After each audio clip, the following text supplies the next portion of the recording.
Convidamos a todos a abrirem as suas Bíblias na primeira carta do apóstolo Paulo aos irmãos em Tessalônica,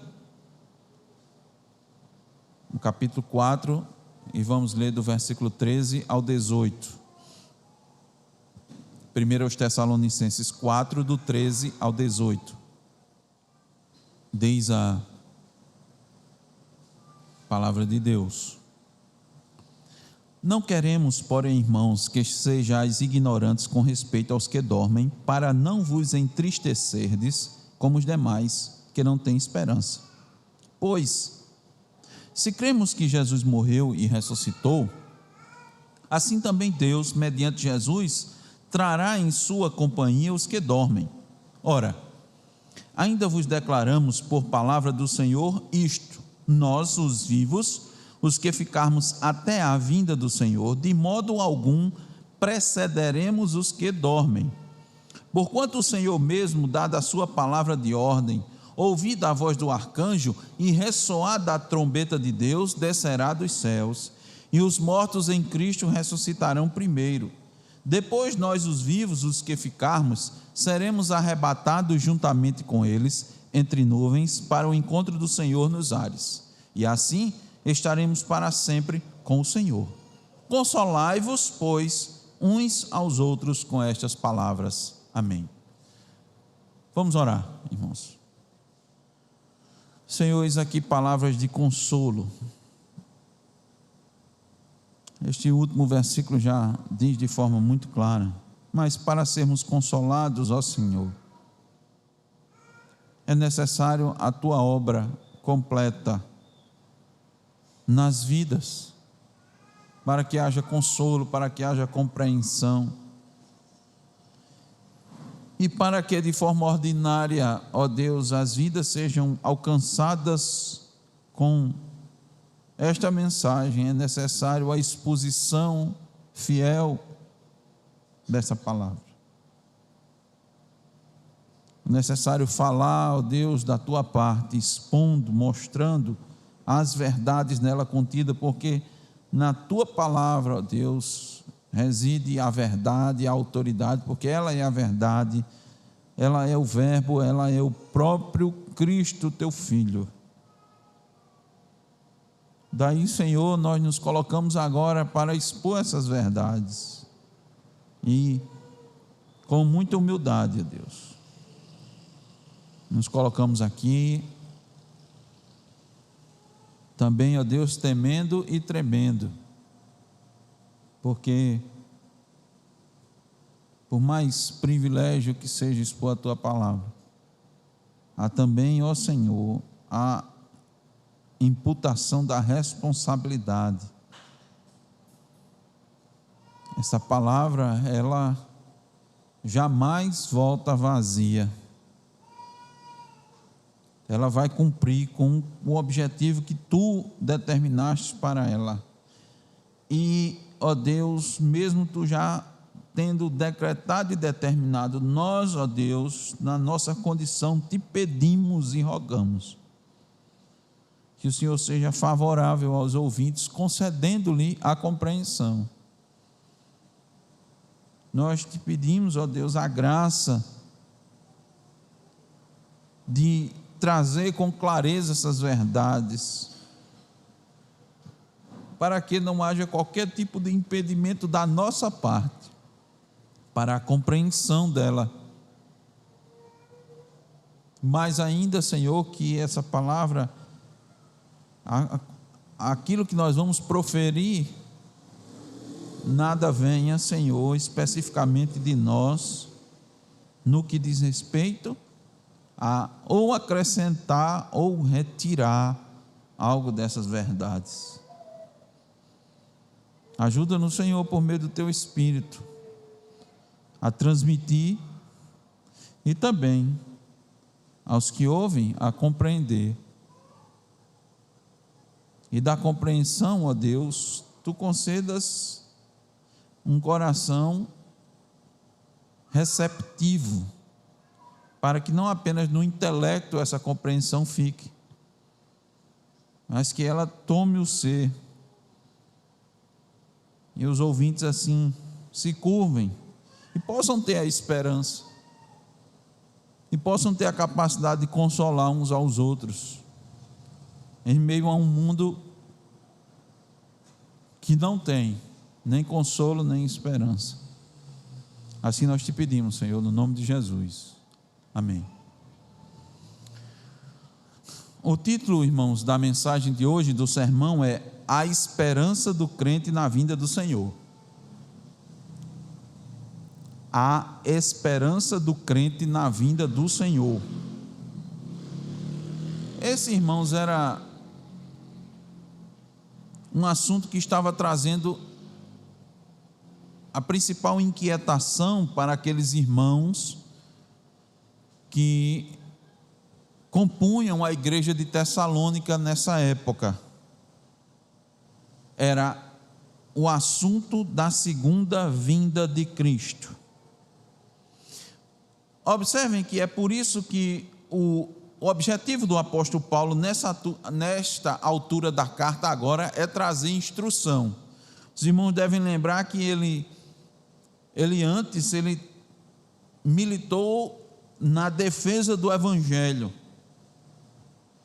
Ele manifestou alegria para com aqueles irmãos, visto que aqueles irmãos estavam sendo modelo. Ele exortou aqueles irmãos a perseverar, a continuar progredindo na carreira cristã, mas agora ele passa a orientar esses irmãos, porque havia uma necessidade clara para isso, e nada melhor para a igreja que as orientações vindas da parte de Deus por meio do apóstolo, do mensageiro, para trazer tranquilidade. E isso evidentemente serve para todas as igrejas. A igreja, irmãos, vai ser instruída, vai ser orientada, vai ser confortada, vai ser consolada pela palavra. Não há outra coisa que possa alimentar, instruir a igreja, que possa preencher a necessidade que a igreja tem, senão por meio da palavra de Deus. Esses irmãos estavam sendo influenciados pelas concepções da sua época, pelos ensinos da cultura grega, da cultura romana, e aliado a isso, os irmãos devem lembrar, eles eram neófitos na fé, apesar de já serem referência, eles eram novos na fé, e cada etapa, irmãos, da igreja, cada momento que a igreja passa, ela necessita de um tipo de orientação, de um tipo de instrução, e é por isso que Deus concede à igreja, uns para mestres, pastores, para que a igreja seja instruída por eles como instrumentos de Deus, ali, ministros de Deus, porque Deus sabe qual é a necessidade da igreja daquele momento e vai orientar e dirigir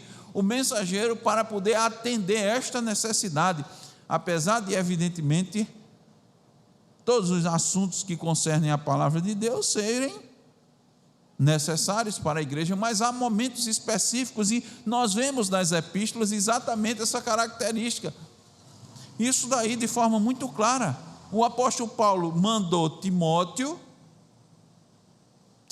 trouxe informações a respeito daqueles irmãos, e com base nisso, Paulo vai instruir aqueles irmãos por meio dessas epístolas, por meio dessas cartas, para que a igreja ela continue progredindo, continue crescendo, para que suas deficiências sejam tratadas, e uma delas é essa inquietação, porque quer ou quer não, aqueles irmãos estavam sendo bombardeados pelas influências, eles nasceram nessa cultura, e nós não podemos desconsiderar, irmãos, a força, a influência da cultura, do meio no qual nós vivemos. Então há uma necessidade constante de estarmos sendo instruídos e alimentados pela palavra de Deus, para que nós não nos moldemos ao mundo. porque é a coisa mais fácil, não é coisa difícil de forma alguma. Então havia uma necessidade daqueles irmãos serem instruídos em questões espirituais, que em função disso estava privando aqueles irmãos de um conforto, e por conta disso eles estavam inquietos, agitados. A igreja estava numa situação de preocupação. E qual era a maior preocupação daqueles irmãos? Naquele momento era a morte dos crentes, associada com a vinda de Cristo. Eles estavam com ainda o entendimento errado de que a volta de Cristo estava tão iminente, e aí veio a preocupação de: e agora os que morreram? Se Cristo vier agora, nós que estamos vivos, nós professamos a fé e tudo mais, e certamente nós vamos com Cristo, mas e os mortos? Era uma das preocupações. E isso tinha tudo a ver com as preocupações, evidentemente, com a influência da concepção do mundo daquela época, a influência muito forte da cultura do conhecimento grego, que até hoje influencia, não é, irmãos? A nossa cultura. A civilização grega, os gregos, o que eles deixaram dos seus escritos, dos seus filósofos, até hoje influencia a humanidade. O Império Romano, a cultura romana, a política romana, até hoje influencia a humanidade. O que dizer naquela época? Que eles estavam vivendo debaixo do Império Romano, debaixo de toda aquela cultura grega fervilhando, em plena efervescência de conceitos, de concepções. Filósofos saíam andando, irmãos, pelas cidades, iam para as praças, fazerem debates públicos, apresentarem suas concepções. E a morte? A morte é um tema que está sempre em alta, independentemente da época. A morte e a vinda de Cristo sempre traz muitas perguntas. Muitas pessoas, inclusive, principalmente, eu diria, fora da igreja, vivem angustiadas, porque eles não sabem o que vai acontecer depois da morte, para onde a pessoa vai, e eles nem sabem nem se vai ter vida após a morte. Sai perguntando às pessoas, cada um vai ter uma ideia, vai ter uma concepção. Paulo nos diz que antes de sermos alcançados pela graça, estávamos sem Deus e sem esperança no mundo, e esta é a realidade do mundo. São pessoas sem esperança, e quem não tem esperança se entristece. Quando vem esse assunto, quando o assunto vem à tona, e preste atenção, até no meio, nas conversas das pessoas, nas conversas corriqueiras do dia a dia, quando se toca no assunto de morte, as pessoas dizem: vamos mudar de assunto, vamos falar sobre outra coisa. Por que a gente vai falar sobre isso, né? Por que a morte? Porque a morte, as pessoas têm dúvidas, têm principalmente medo da morte. É assim que as pessoas sem Cristo normalmente reagem a esse assunto. E a volta de Cristo, que representa o fim do mundo, muito mais ainda. E observem, para os gregos e posteriormente para os romanos, não existe futuro algum para o corpo. Inclusive, eles consideraram o corpo como sendo a prisão da alma. E todas essas coisas, irmãos, estavam influenciando os irmãos de Tessalônica. E para evitar que essas crenças pagãs causassem maior estrago na igreja, Paulo vai instruí-los. Então a expectativa imediata da vinda de Cristo fez aqueles irmãos pensarem no que poderia ter ocorrido com os irmãos que haviam falecido. Os irmãos que já morreram, o que aconteceu com eles? Será que quando Cristo voltar, eles também seriam arrebatados? E os seus corpos? O que aconteceria com o corpo dele? Eles morreram, alguns foram enterrados, outros morreram em alto mar, em navios. Será que isso seria um tipo de libertação, uma vez que os gregos pensavam que o corpo era a prisão da alma? Sua alma estava livre? Onde estava essa alma? Onde estaria o corpo deles? Seriam recuperados na vinda de Cristo? Ou estavam perdidos, como achavam os pagãos? Eles iam participar da glória do retorno de Cristo como os vivos? Como seria? O intuito do apóstolo Paulo, irmãos, é fazer com que esses irmãos lancem fora esses medos, essas dúvidas, esses temores, com relação a esses dois assuntos que trazem tanto questionamento, que é a morte e a vinda de Cristo. E é o contrário da realidade da desesperança pagã, ou seja, daqueles que não têm Cristo. Paulo mostra a verdadeira e gloriosa esperança dos santos. E Paulo vai dizer para aqueles irmãos: há esperança para os vivos e há esperança para os mortos. Paulo vai ensinar, irmãos, que a segunda vinda de Cristo será gloriosa tanto para os mortos em Cristo, como para os que estiverem vivos, e vai trazer uma mensagem de consolo. E ele pede que os irmãos, ao serem consolados com essa palavra, consolem os demais. Por isso que, com base nessas orientações do apóstolo Paulo, nós queremos mostrar aos irmãos as razões que levam o crente a ter esperança nessa vida, tanto nessa vida, como também ter esperança na vinda de Cristo Jesus. E eu quero mostrar em primeiro lugar que o crente pode ter esperança nessa vida, porque, em primeiro lugar, Cristo ressuscitou. Olha o versículo 14, novamente. Pois se cremos que Jesus morreu e ressuscitou, assim também Deus, mediante Jesus, trará em sua companhia os que dormem. Eu quero dedicar um pequeno tempo aos irmãos para explicar essa expressão aqui, que é os que dormem. Na Bíblia, a morte do crente é comparada ao dormir.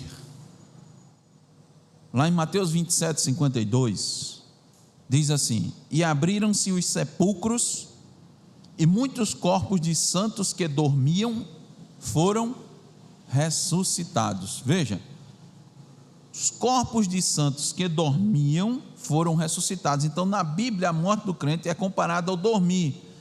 E isso não significa, preste bem atenção, aqui é importante, que eles estão como que sua alma estivesse dormindo num sono, um estado intermediário de repouso inconsciente. Isso é uma doutrina também que perdura nos nossos dias, o sono da alma. Não é nesse sentido. O sentido é que esses cristãos estão descansando das suas lutas. Preste bem atenção. Daí a importância. Quando Deus criou o homem, Ele criou composto de duas partes: corpo e alma. O corpo, ele fica lá, mas a alma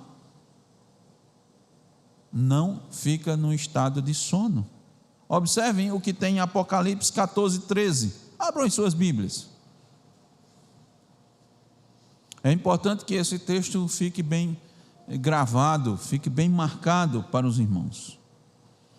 Observem que a alma não está em descanso no sentido em que ela está dormindo de forma inconsciente. Depois que a pessoa morre, a alma não fica inconsciente.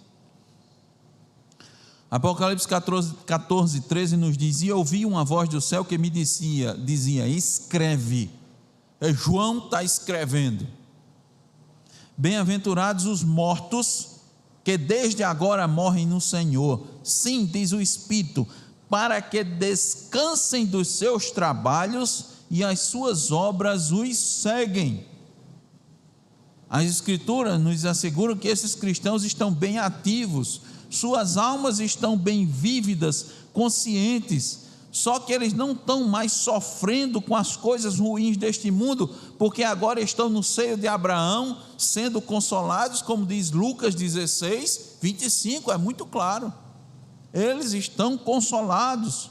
Agora, seus corpos estão descansando dos seus trabalhos, seus corpos não estão mais padecendo por causa do pecado, e isso é um grande descanso, o qual, quando eles estavam em vida, estavam padecendo.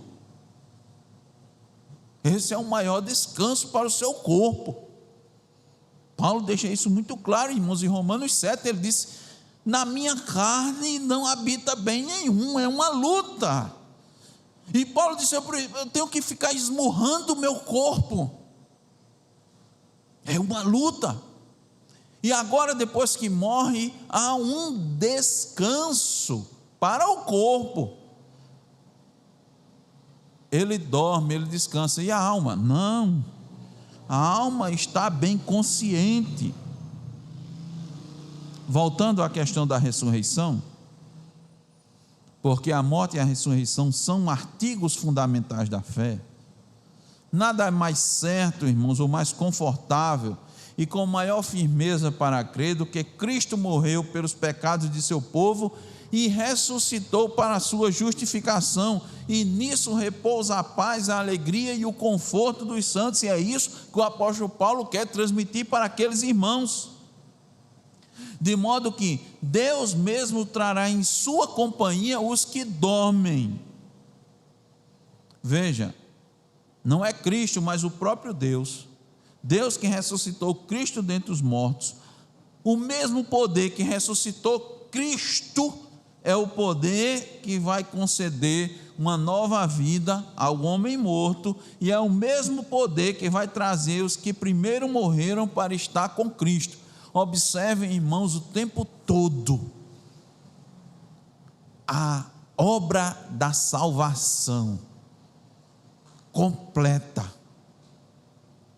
ininterrupta, e nada depende do homem, tudo depende do poder de Deus. Tudo isso está garantido, há uma garantia, e veja que essa garantia não reside no ser humano, não pode residir no ser humano, ele não tem condições. A morte não os aniquila, é apenas um descanso imperturbável. O que aconteceu foi que eles se retiraram deste mundo problemático para descansar de todos os seus trabalhos e tristezas. Em união com Cristo, estão repousando nos braços dele, e estão sob seus cuidados e proteções especiais. Suas almas estão em sua presença, para um dia ressuscitarem como grandes vencedores na presença de Cristo, e Deus é quem vai fazer tudo isso por eles. Os cristãos têm Deus, então não devem ficar inquietos, perturbados com a sua morte, porque Deus tem poder. O nosso Deus é um Deus que tem poder.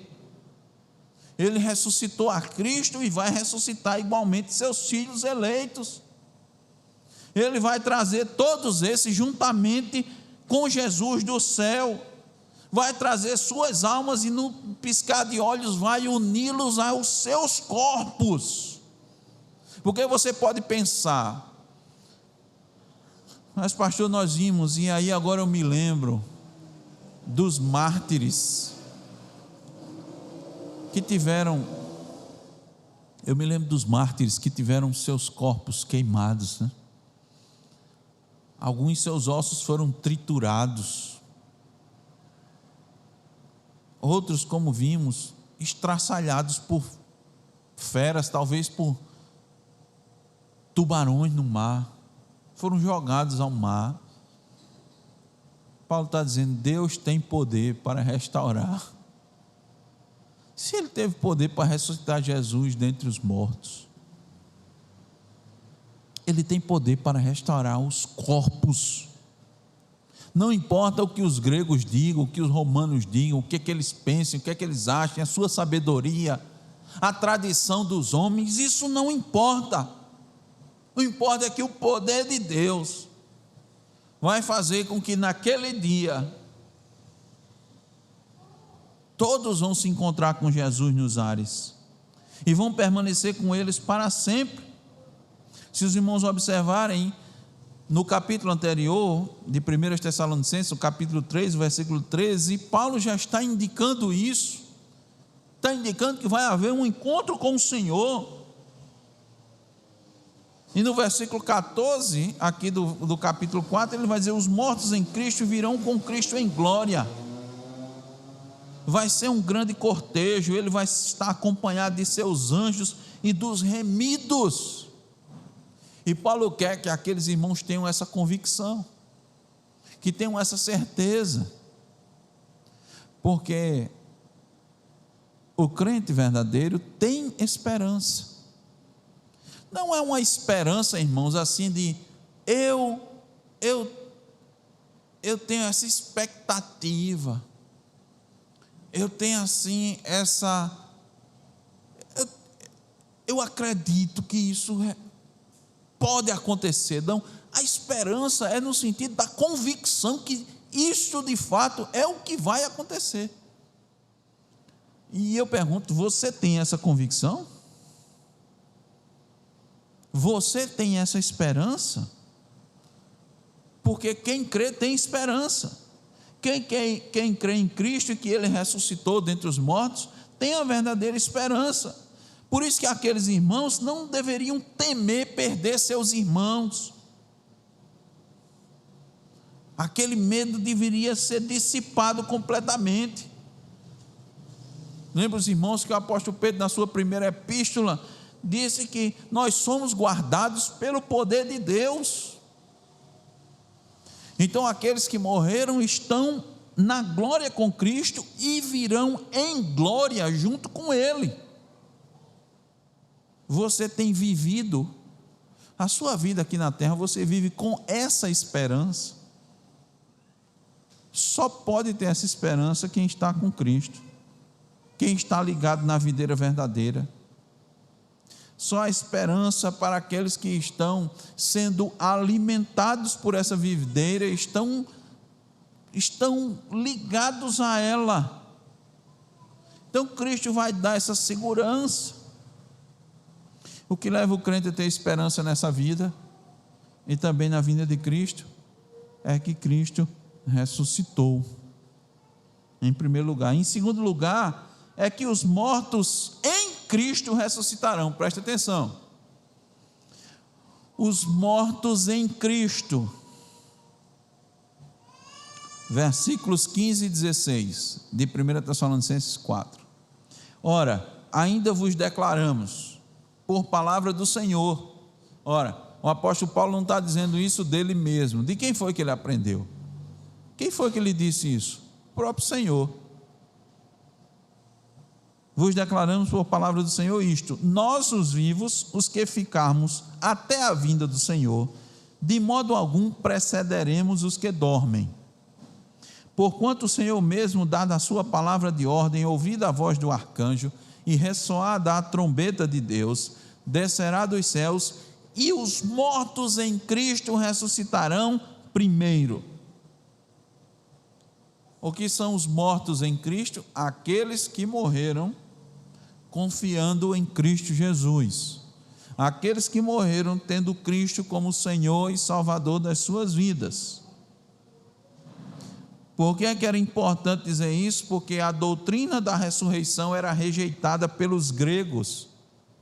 Nós vemos isso lá em Atos 17, 32, quando Paulo estava falando sobre isso, alguns desprezaram, outros disseram a Paulo: a respeito disso falaremos, conversaremos sobre isso com você depois.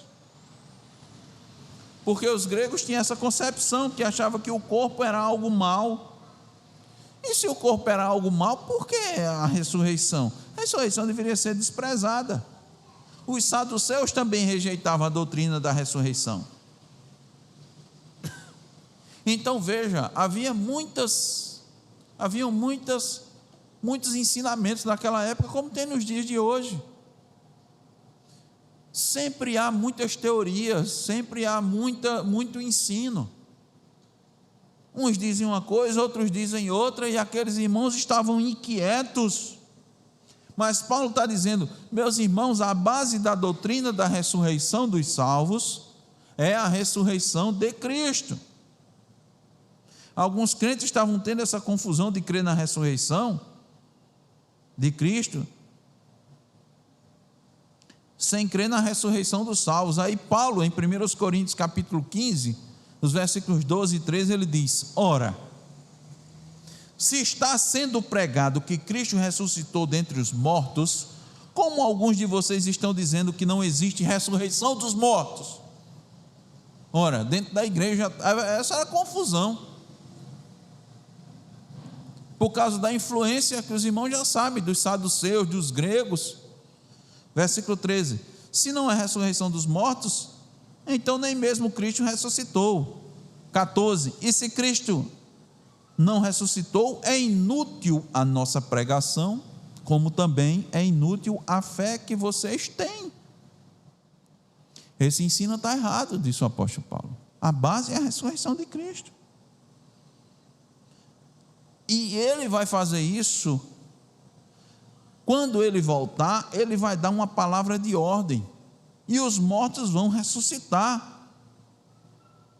E isso vai ocorrer de forma visível, audível, poderosa, gloriosa. João 5, 28 e 29 diz que os mortos vão ouvir a sua voz e vão sair do túmulo. Esse é o ensino da palavra de Deus. Diz assim: não fiquem admirados com isso, pois está chegando a hora em que todos os que estiverem nos túmulos ouvirão a sua voz e sairão. Os que fizeram o bem ressuscitarão para a vida, e os que fizeram o mal ressuscitarão para serem condenados. João 5, 28 e 29. A trombeta soará e os mortos ressuscitarão. Paulo disse em 1 Coríntios 15, 52. Num momento, num abrir e fechar de olhos, ao som da última trombeta, pois a trombeta soará, os mortos ressuscitarão incorruptíveis e nós seremos transformados. Veja, o corpo, quando ressuscitar, já vai ressuscitar incorruptível, e os que estiverem vivos, seu corpo de corrupção serão transformados. Cristo vai retornar como um vencedor. Ele vai dar uma ordem, a ordem de um oficial. Aqui a expressão é essa.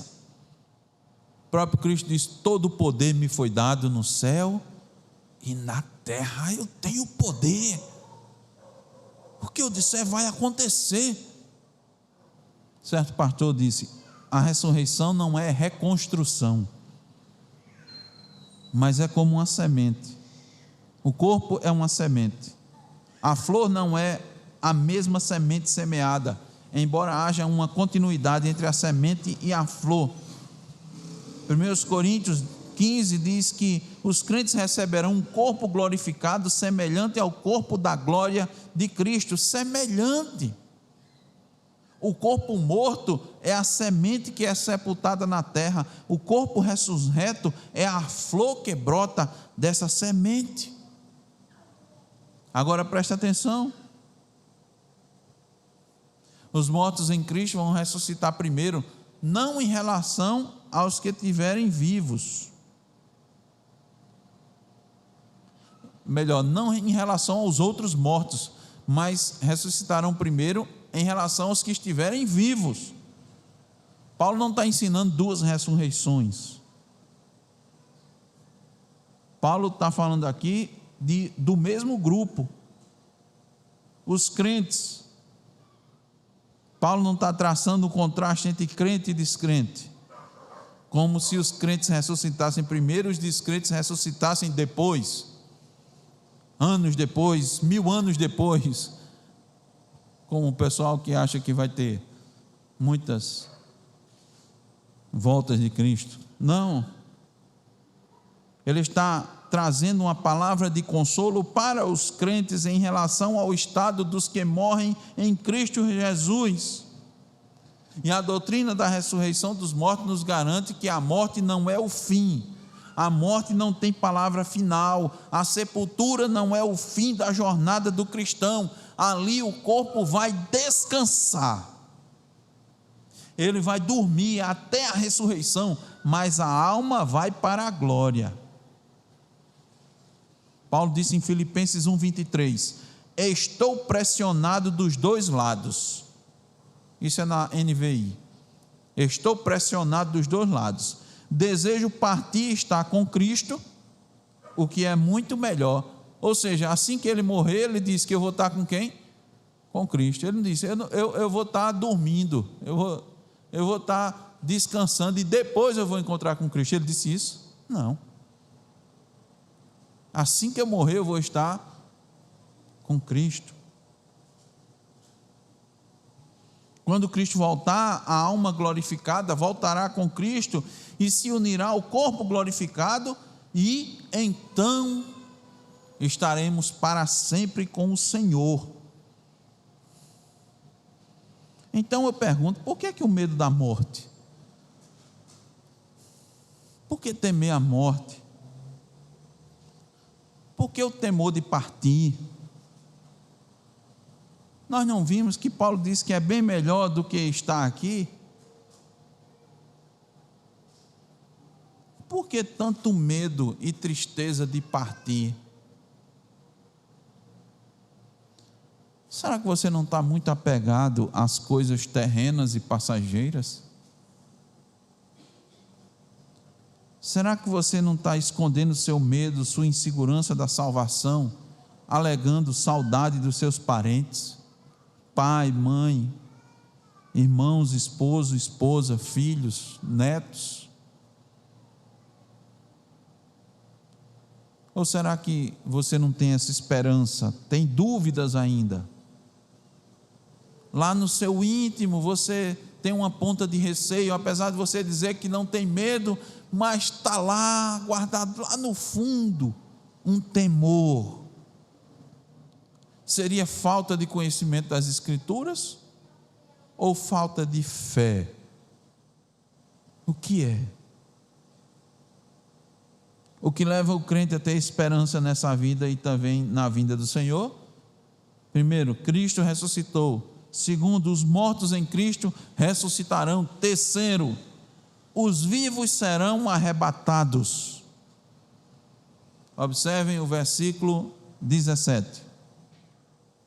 Depois nós, os vivos, os que ficarmos, seremos arrebatados juntamente com eles, entre nuvens, para o encontro do Senhor nos ares, e assim estaremos para sempre com o Senhor. Os crentes que estiverem vivos serão transformados e arrebatados para o encontro com o Senhor nos ares. Então eu quero novamente que prestem atenção nisso, porque a correta instrução traz segurança e traz conforto. Eu me lembro, irmãos, que quando criança eu tremia ao se falar da volta de Cristo. Sabe por quê?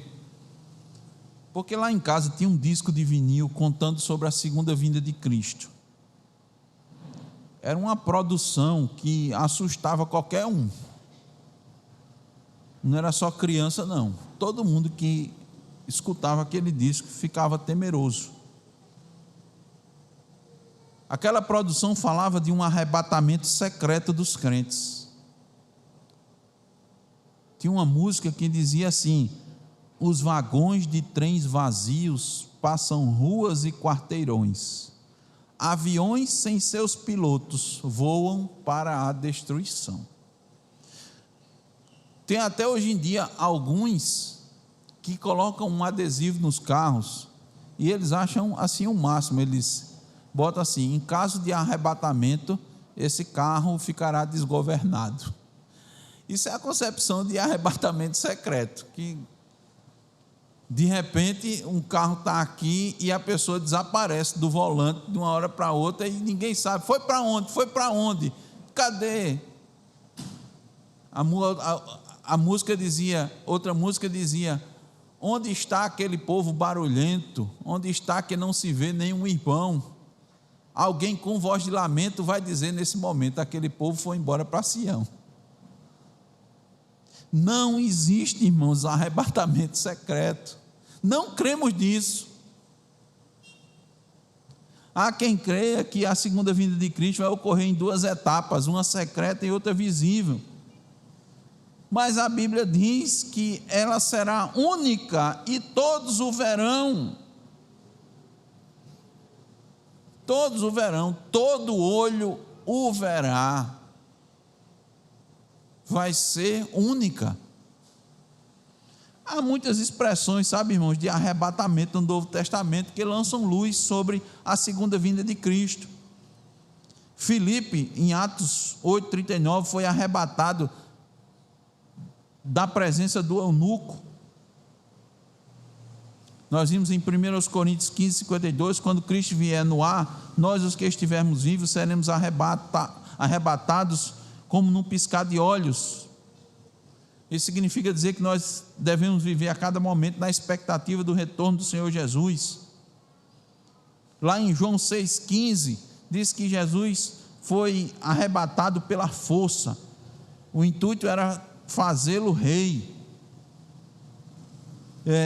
Paulo foi arrebatado da terra para o céu, lá em 2 Coríntios 12,3.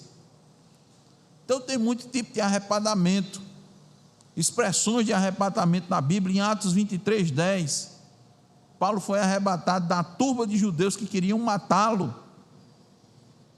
Esse arrebatamento, irmãos, que Paulo está falando aqui em 1 Tessalonicenses, é para junto do Senhor, para o encontro do Senhor nos ares.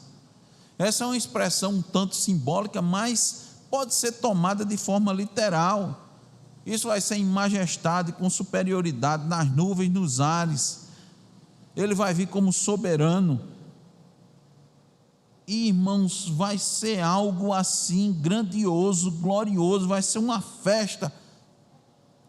Esse encontro será a festa das bodas do Cordeiro, vai ser um encontro triunfal. As bodas tinham 4 estágios naquela época. Primeiro era o compromisso do noivado. E nós sabemos que Cristo se comprometeu em amor com sua noiva. Ele está se preparando e se ataviando para... A noiva está se preparando e se ataviando para o noivo. A igreja aqui ainda está sendo preparada. Também há o segundo estágio, que é a preparação para o casamento. Nesse tempo, o noivo paga o dote pela noiva. Cristo morreu pela igreja e a igreja está se preparando para recebê-lo. O terceiro estágio é o cortejo do noivo à casa da noiva com seus amigos, né? Que vai ser quando Cristo virá com os anjos e os remidos ao som de trombeta, como Paulo está dizendo aqui. E por fim, as bodas propriamente ditas, que será a eternidade com Cristo.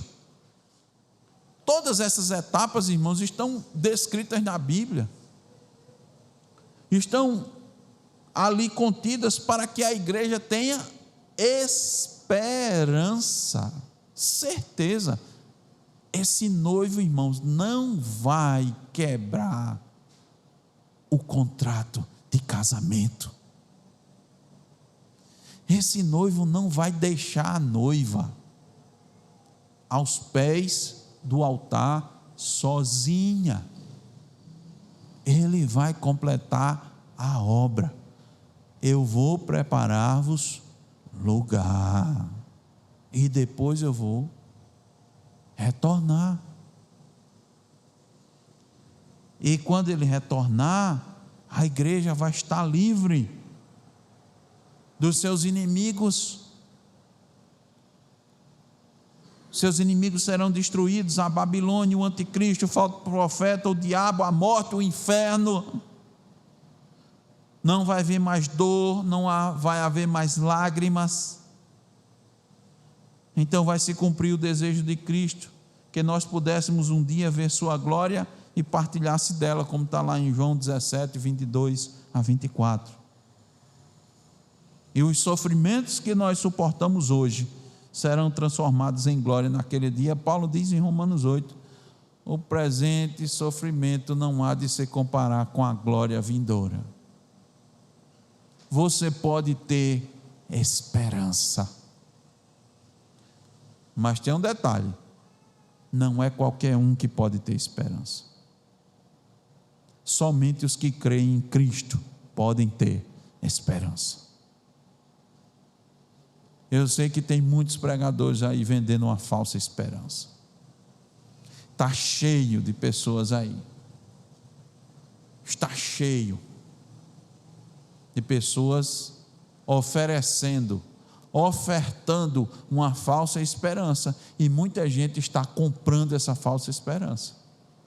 Saem das igrejas nessa condição. Mas aqui é somente aqueles que têm Cristo como Senhor e Salvador.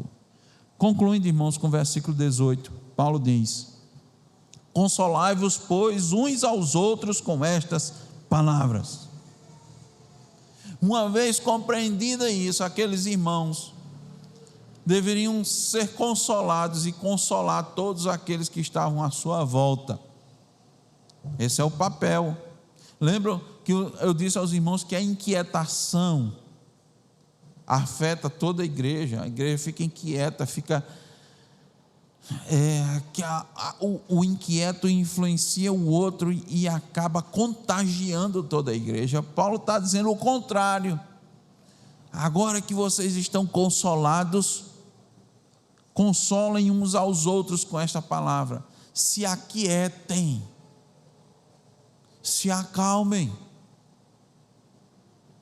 E eu pergunto, numa pergunta de aplicação final: você pode consolar quem está ao seu lado com essa verdade? Você hoje almeja, com tudo isso que foi dito, aquilo que vai acontecer na segunda vinda de Cristo, você almeja que essa segunda vinda ocorra logo? Você deseja por ela? Ou você está tão ocupado com as suas coisas que isso nem lhe passa pela cabeça, a não ser quando você chega na igreja e o pastor fala desse assunto? Você não medita sobre isso, não? Saiba que uma das marcas do cidadão dos céus, daquele que está progredindo na carreira cristã, é a expectativa da segunda vinda de Cristo. Ele olha para esse mundo, olha para si mesmo e diz: vem, Senhor Jesus. Por quê? Porque ele tem esperança nessa vida e tem esperança também na morte, porque a morte é a maior certeza da vida. A morte não é um acidente, mas é destino de todo ser humano. Em Hebreus 9, 27 está dito: ao homem está ordenado morrer uma só vez. Então eu pergunto, se você morresse agora, para onde você iria? Se você morresse agora, você tem certeza que iria para o seio de Abraão? Essa é a sua esperança? Porque eu sei que é terrível viver numa condição de insegurança, de falta de esperança. Aguardar um julgamento sem ter a convicção da absolvição é terrível. Ficar numa expectativa se Deus vai ou não considerar suas boas obras. A grande maioria das pessoas está nessa perspectiva. Eu sei que quando eu morrer, Deus vai levar em conta o que eu fiz. Eu tenho essa esperança. que eu fiz mais coisa boa do que ruim. Mas você tem certeza? Você está convicto que as suas boas obras vão ser o suficiente e você vai dizer: eu sei que Deus vai me colocar num bom lugar. Essa é a sua esperança, essa é a sua expectativa? Você então assim está se comparando. Eu sei que tem gente pior do que eu. Eu não estou dizendo que você não é uma boa pessoa, que você não faz o bem, que você não ajuda o próximo, que você não é um bom marido, uma boa esposa, uma boa filha, um bom empregado, um bom patrão. O problema é que a Bíblia diz que nós somos salvos pela graça e não pelas obras. Isso é o que a Bíblia diz. Se sua esperança está firmada no fato de ter sido um bom filho, uma boa filha, um bom marido, uma pessoa caridosa, que sempre quis o bem do próximo, que ajudou o necessitado, então sua esperança está nas suas obras. E elas não podem salvar, porque você é pecador e as suas melhores obras estão manchadas pelo seu pecado. E quem diz isso não sou eu, é a Escritura, é a palavra de Deus. Agora eu sei que você sabe disso, porque sua consciência lhe acusa. Se você está nessa confiança, eu vou lhe dar a solução. Clame a Deus por misericórdia.